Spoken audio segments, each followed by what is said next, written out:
Hello guys. After some pre-processing done on the data in the previous video, now we will talk about EDA, that is exploratory data analysis.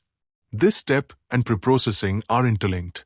When I say interlinked, here in our case we are pretty sure what features or columns are to be considered for model, but in few models we don't know which features are to be considered. Then this step will help us finding the correlation between the features through data visualization. This step also used in finding the patterns in the individual features. When we try to create histogram to find patterns in the data for individual columns, we are encountering an error. If you observe carefully, this is value error. This method requires numerical columns or date-time columns. If we look at our dataset DF2, we have categorical values. Hence, we need to convert them to numerical values. This process of converting categorical values to numerical values is called encoding. This is the reason why I said EDA and pre-processing are interlinked. Sometimes we need to move back and forth with the data based on requirement. We can encode the data by importing label encoder from scikit-learn.preprocessing. We need to call the label encoder function and store it in encoder variable. This variable is called for the columns like team 1, team 2, toss winner, final winner, as they contains same values. Venue column is encoded separately.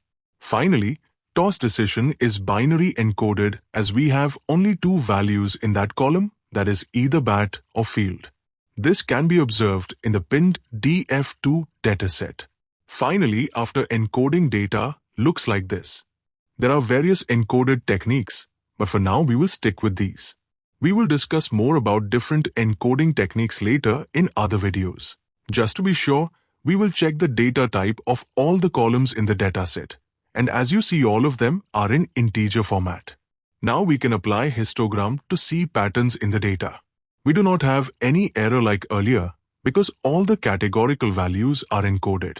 This histograms will help to understand the data and scale the data if needed. We will discuss scaling in the upcoming video. To find the correlation between the features in the data, we use SNS combined with pyplot from matplotlib. As we haven't imported, we will import it as PLT. Now you can see a heat map with numbers over it.